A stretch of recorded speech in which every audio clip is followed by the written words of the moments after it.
Bismillahirrahmanirrahim. Assalamualaikum warahmatullahi wabarakatuh. Alhamdulillah wa syukrulillah wa la hawla wa la quwwata illa billah. Allahumma salli ala Muhammadi wa ala alihi wa ashabihi ajmain. Rabbi shrah li sadri wa yassir li amri wahlul 'uqdatam min lisani yafqahu qawli. Pada kesempatan ini kita membicarakan tentang menjual barang yang masih berada di tangan orang, boleh atau tidak. Misalnya seorang pedagang mengimpor barang, ya. Barang itu belum sampai di tangan pengimpor itu, ya, masih di tangan orang, masih dalam kapal katakanlah, belum sampai di pelabuhan, belum diterima. Apakah boleh dijual langsung ke orang lain, begitu? Dalam hal ini ada hal yang harus diketahui. Yang pertama, an yatimal bai' summa yaqumul bai' bi syahnil bidha'ah al mustari min khilali ahadi wasaitin naqli allati ikhtaraha. Ya. Transaksi sudah selesai, ya, transaksi sudah sempurna. Kemudian si penjual, ya, penjual pengekspor telah mengirimkan barangnya itu kepada pembeli, ya, lewat salah satu alat transportasi. Fa fi hadhil hal takunul bidha'ah ma zalat ala milkil bai'. Dalam hal ini maka barang-barang tersebut, ya, masih tetap berada pada milik orang yang menjual, hatta yatasallama hal mustari, sampai si pembeli itu menerimanya, watasilu ilaihi fi baladihi, sampai kepadanya di negaranya.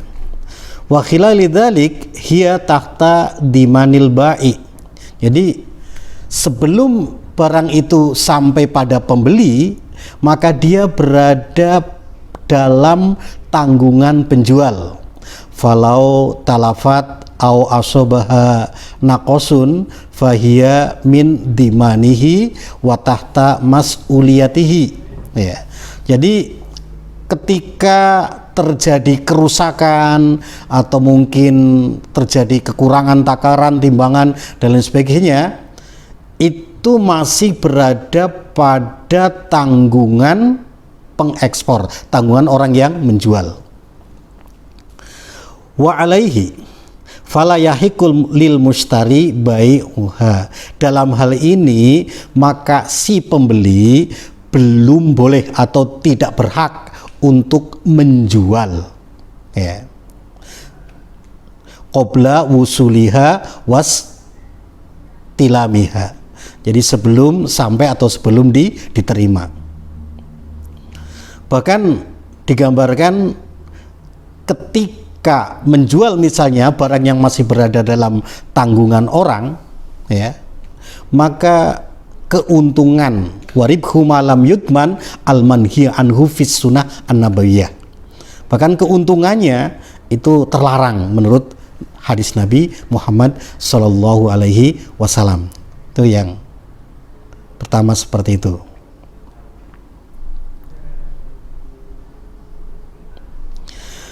Terus yang kedua, an yatimal bai', bahwa transaksi sudah sempurna, sudah oke.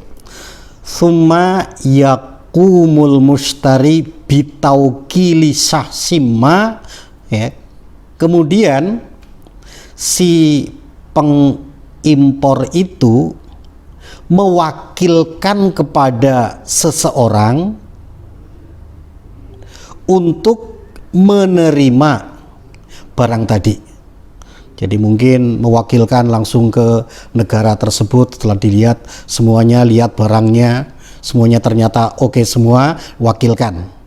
Nah, dalam kondisi seperti ini ya, maka ketika misalnya transaksi sudah selesai dan yang mewakili pembeli itu ada, lalu pengirimannya pun juga dalam tanggungan orang yang membeli, maka dalam hal ini walaupun belum sampai di negaranya, itu kalau dijual itu sudah sah, begitu ya. Jadi li'anna qabdul wakil ka qabdi muwakkalihi, ya. Karena penerimaan orang yang mewakili itu seperti orang yang diwakili tadi. Jadi sudah sah, ya. Nah, ada hadis dari Nabi kita Muhammad sallallahu alaihi wasallam. Di sini Nabi bersabda, la tabi ma laisa indaka. Jangan kamu menjual sesuatu yang tidak ada padamu. Dia masih di tangan orang kok kamu jual. Ya, itu tidak boleh. Di sini juga Ibnu Abbas meriwayatkan dari Nabi kita Muhammad sallallahu alaihi wasallam, annahu naha an bai'it ta'am, bahwa dia melarang, ya, menjual makanan qabla qabdihi, sebelum diterima, ya. Lalu di sini Ibnu Taimiyah menganalogikan, qala, berkata Ibnu Taimiyah, wala'ah subuh kulla syai' illa bimanzilati ta'am. Saya tidak menganalogikan segala sesuatu kecuali ya bimanzilati ta'am, setara dengan seperti manzilahnya ta'am, seperti kedudukan makanan itu. Jadi filosofi dasar di dalam berdagang adalah antarodin, ya, antarodin. Masing-masing merasa puas, tarot, merasa ridho, merasa puas, tidak terkecewakan, tidak merasa dicurangi, dan lain-lain sebagainya. Itu antarot. Ini kita bisa baca dalam Al-Quran pada surah An-Nisa, ya, ayat ke-29. Allah berfirman, ya ayyuhalladzina amanu la ta'kulu abwalakum bainakum bil batil. Wahai orang-orang yang beriman, jangan kau makan hartamu di antara kamu sendiri, gitu, bil batil, dengan cara yang batil, dengan cara yang haram, yang batil, dengan cara menipu, mencuri, curang, dan sebagainya. Pokoknya yang batil. Illa antakuna tijarotan, kecuali jika barang-barang itu berupa tijaroh, berupa dagangan. Antarodin, di mana dagangan itu terjadi antarodin, saling merasa senang, saling merasa puas, minkum, di antara kalian.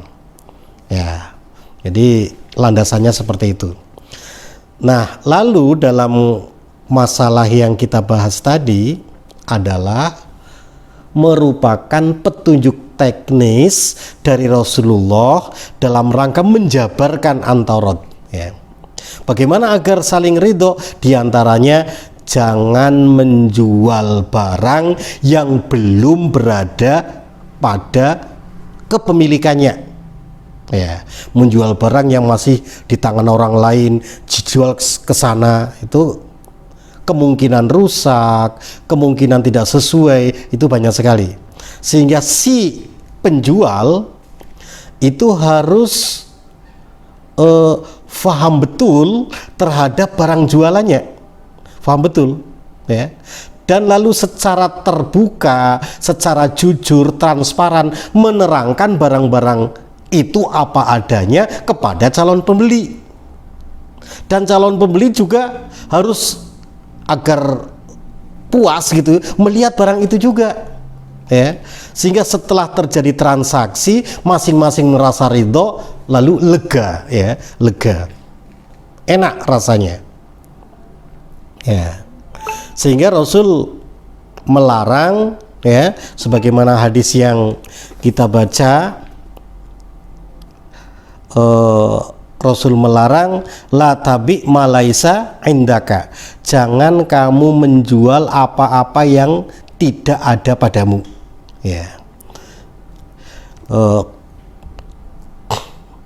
Ibnu Abbas juga berkata ya, lima ruwiya anin nabi, dari hadis yang diriwayatkan dari Nabi Muhammad, annahu naha an bai'it ta'ami qabla qabdihi, bahwa Nabi melarang menjual makanan sebelum qabdihi, sebelum dia menerima makanan itu, jangan dijual ke orang lain ya.